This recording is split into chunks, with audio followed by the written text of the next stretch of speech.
Donald Trump ने दी है Iran को धमकी। समंदर में तैनाती के बाद डायलॉग की बात। ईरान को हर जानिब से घेरने की कोशिश। ईरान का पैगाम, नहीं झुकेगा ईरान।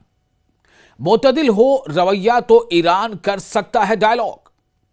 दोस्तों, मैं हूं आपका मेजबान विशाल। पार्लियामेंट के स्पीकर, ईरानी पार्लियामेंट के स्पीकर कालिबाफ का ऐलान, दबाव में नहीं आएगा ईरान। तुर्क सदर रजब तैयब एर्दोआन ने कशीदगी कम करने के लिए अमेरिकी और ईरानी सदूर के दरमियान, यानी दोनों मुल्कों के प्रेसिडेंट के दरमियान टेली कॉन्फ्रेंस की मेजबानी की पेशकश की है। मुमकिना तसादुम से बचने की पेशकश ऐसे वक्त में सामने आई है जब अमेरिकी सदर डोनाल्ड ट्रंप ने आने वाले दिनों में तेहरान के खिलाफ फौजी कार्रवाई की धमकी दी है। एक तुर्क ओहदेदार ने बताया है कि पीर के रोज ट्रंप के साथ फोन कॉल के दौरान एर्दोआन ने अपने हम मनसब से सिफारतकारी को तरजीह देने पर जोर दिया और दोनों मुल्कों के दरमियान सालिसी यानी मीडिएशन की पेशकश की। जबकि डोनाल्ड ट्रंप ने इस इकदाम में दिलचस्पी का इजहार किया। अहलकार के मुताबिक ईरानी सदर मसूद पेजेश्कियान ने अभी तक कोई रद्द-ए-अमल जारी नहीं किया है। यह बात यहां गौर करने वाली है। ध्यान से सुनिए। जब एर्दोआन ने पहल की तो डोनाल्ड ट्रंप ने इस इकदाम में दिलचस्पी का इजहार किया। अहलकार के मुताबिक ईरानी सदर मसूद पेजेश्कियान ने अभी तक कोई रद्द-ए-अमल जारी नहीं किया था। यानी ये जब हम रिकॉर्डिंग कर रहे हैं उस वक्त तक की बात है। हो सकता है राय मशवरा हो रहा हो, लेकिन सबसे बड़ी बात क्या है, समझने की बात यह है कि एक तरफ अमेरिका पूरे अपने लाव लश्कर के साथ ईरान को हर तरफ से घेरने की कोशिश कर रहा है। वही जो ईरान के एक लीडर हैं IRGC के, उनका यह कहना है, उनके जो जनरल है, ईरानी जनरल, उनका यह कहना है कि दरअसल यह अमेरिका की गीदड़ भभकी का पुराना अंदाज है, इसमें कुछ नया नहीं है। अमेरिका इसी तरह के हथकंडों से किसी मुल्क को चाहता है कि उसे दबाव में ले आया जाए, लेकिन ईरान झुकने वाला नहीं है। लेकिन हां, अगर मुतवाजन, बैलेंस्ड और एक पॉजिटिव सोच के साथ डायलॉग की पेशकश होती है तो उसे कबूल किया जा सकता है। अब आप देखें कि इस बीच एक तरफ जहां तमाम जो मुल्क हैं, आप यकीन मानिए, जो मिड ईस्ट में जितने मुल्क हैं, चाहे वो सऊदी अरब हो, चाहे इराक हो, चाहे UAE हो, चाहे उर्दन हो, चाहे यहां तक कि इसराइल की बेचैनी बढ़ी हुई है। चूंकि ईरान के एक सीनियर जनरल ने यह कह दिया है कि अगर ईरान पर हमला हुआ तो अमेरिकी मफादात पर तो टारगेट किया ही जाएगा, ईरान के जरिए से, ईरान की तरफ से भरपूर हमला किया ही जाएगा। इसराइल को भी निशाने पर लिया जाएगा, इसराइल पर भी हमला किया जाएगा। अब जाहिर है कि जो दुनिया ने देखा था 2025 में 12 दिनों की जंग, उसके बाद ईरान भी तैयार है पूरी तरह से। ईरान को पता है कि इसराइल की क्या कमजोरी है, क्या नहीं है। बहरहाल अभी हम दूसरी बात कर रहे हैं। जो अनकरा के अंदरूनी जराये का ख्याल है, अनकरा ने तुर्की के जिसको अंकारा भी कहते हैं, तो अनकरा के अंदरूनी जराये का ख्याल है कि ईरानी वजीर खारजा अब्बास अराकची, जो इस हफ्ते इस्तांबुल का दौरा कर रहे हैं, तेहरान की पेशकश का जवाब दे सकते हैं। यानी तेहरान की तरफ से जवाब क्या हो सकता है, अमेरिका की यानी एर्दोआन की इस पेशकश को तेहरान का जवाब क्या हो सकता है, इसका इशारा मिल सकता है। फिलहाल तमाम मिड ईस्ट में इसको लेकर एक खलबली सी मची है कि क्या होने वाला है, क्योंकि ईरान किसी भी सूरत में किसी दबाव के आगे झुकने को तैयार नहीं है।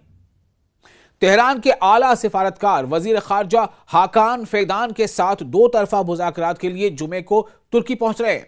कौन? ईरानी वजीर खारजा। ताहम इस बात का यकीन नहीं है कि मुज़ाकरात की पेशकश फौजी कार्रवाई से बच सकती है या नहीं। हुक्काम का यह कहना था कि तुर्की ने जून में 12 रोजा जंग के दौरान ईरान को ऐसी ही पेशकश की थी, लेकिन तेहरान ने मायूसी का इजहार करते हुए इसे कबूल नहीं किया। अनकरा ने बारहा कहा है कि वो ईरान में किसी भी गैर मुल्की मुदाखलत की मुखालफत करता है। यानी एक तरह से सीधे तौर पर नहीं, लेकिन बिलवास्ता नहीं, बराह रास्त कर सकते हैं, या बराह रास्त नहीं बिलवास्ता कह सकते हैं कि तुर्की जो है वो ईरान के साथ खड़ा है, या ये कि तुर्की ये चाहता है कि ईरान या अमेरिका किसी ऐसे कॉन्फ्लिक्ट में आगे मजीद ना बढ़े कि एक शदीद बहरान पैदा हो और इसका असर पूरे मशरिक़ वस्ता यानी मध्य पूर्व पर हो जाए, बल्कि यूं कह ले पूरी दुनिया पर पड़ जाए। बुध के रोज फैदान ने कहा कि अमेरिका और ईरान को अपने मसाइल बतदरीज हल करने चाहिए। अमेरिका और ईरान को अपने मसाइल बतदरीज हल करने चाहिए, यानी सिलसिलेवार। अमेरिका ईरान के बारे में अपने मौक़िफ़ में इसराइल से बहुत ज्यादा मुतासिर है।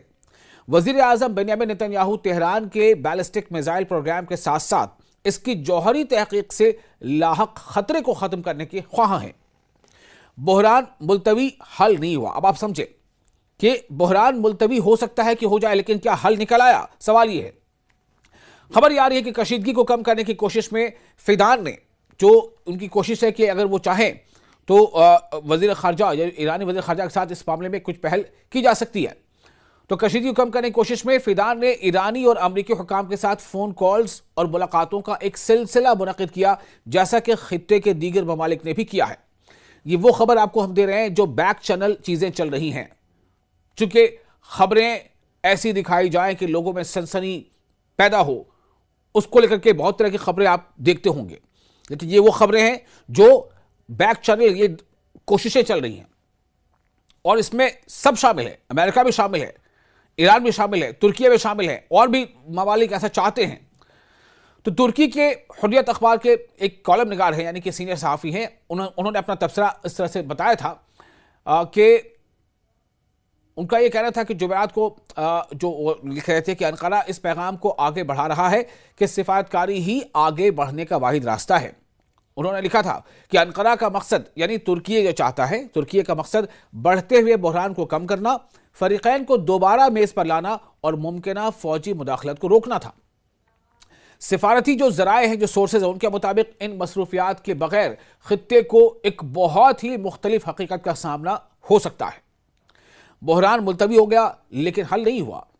जो पिछली बार भी देखा गया कि 13 दिनों के बाद जो जंग हुई, उसके बाद फिर उस दरमियान अमेरिका ने भी हमला किया, लेकिन क्या हुआ? क्या मसले का हल निकला? तो मुबस्सिरीन आगे मजीद कहते हैं कि ईरान के जौहरी प्रोग्राम और इसकी बैलिस्टिक सलाहियतों पर तशवीश से बालातर नेतन्याहू इस साल के आखिर में पार्लिमानी इंतखाबात का सामना करते हुए अमरीकी मुदाखलत पर जोर दे रहे हैं। यानी कहीं ना कहीं ये इसराइल चाहता है कि अमेरिका कुछ इस तरह से मुदाखलत करे इस मामले पर, या ईरान पर कुछ ऐसी साजिश करे कि उसका जो एक सेंटिमेंटल फायदा हो सकता है उसको इसराइल अपने लिए कैश कर सके। मतलब यह कि बेंजामिन नेतन्याहू अपने लिए कैश कर सके, यह उनकी सोच हो सकती है। उन्होंने यह भी नोट किया है कि अगर तेहरान ईरान के तेल के जखायर पर वॉशिंगटन के साथ ताउन की पेशकश करता है तो अमेरिका मुज़ाकरात की मेज पर वापस आ सकता है। मुज़ाकरात यानी डायलॉग, बातचीत। अब ट्रंप ने खबरदार किया था, अभी बुध के रोज की बात है, ट्रंप ने खबरदार किया कि बड़े पैमाने पर आर्माडा ईरान की तरफ बढ़ रहा है और तेज रफ्तारी और तशद्दुद के साथ हमला करेगा जब तक कि तेहरान मुआहदे पर राजी नहीं होता। अपने जो सोशल मीडिया प्लेटफॉर्म है जिस पर अक्सर वो लिखते हैं, Donald Trump truth social media platform, उस पर उन्होंने लिखा था कि ट्रंप ने अमेरिकी ऑपरेशन से मुआजना किया जिसकी वजह से वेनेजुएला के सदर निकोलस मादुरो को अगवा किया गया, लेकिन कहा कि ईरान की तरफ तैनात बहरी बेड़ा जनूबी अमेरिका भेजे जाने वाले बेड़े से बड़ा था। अंदाजा करें आप क्या मतलब है, किस तरह की धमकी इसमें वाज़ेह है। उन्होंने लिखा है कि वेनेजुएला की तरह यह तैयार, आमारा और अगर जरूरत पड़ी तो तेजी और तशद्दुद के साथ अपने मिशन को तेजी से पूरा करने के काबिल है। क्या मिशन है अमेरिका का? अमेरिका का मिशन क्या बिल्कुल वेनेजुएला जैसा है? यहां पर सवाल उठ रहा है। ईरान का कहना है कि इस बात के लिए हम बिल्कुल तैयार नहीं हैं। मुनसिफाना, इंसाफ के तराजू के साथ, इंसाफ के तकाजों के साथ अगर डायलॉग होता है, बातचीत होती है, शर्तें तय होती है, तो ईरान तैयार है। अब सवाल ये पैदा होता है कि जो सबसे बड़ा सवाल है वो यही है कि क्या ये कोशिश तुर्की की रंग लाएगी? क्या रजब तैयब एर्दोआन अपनी इस कोशिश में, अपनी इस पहल में कामयाब हो पाएंगे? क्या डायलॉग के टेबल पर, टेली कॉन्फ्रेंसिंग से हो या टेलीफोनिक हो, क्या ईरानी सदर और अमेरिकी सदर के बीच बातचीत होगी? और अगर बातचीत होती है तो क्या बातचीत इस नौयत की होगी कि ये जो खतरा मंडरा रहा है मिड ईस्ट पर, जंग का खतरा या जंग के बादल जो मंडरा रहे हैं, वो छट जाएंगे? सबसे बड़ा सवाल यही है।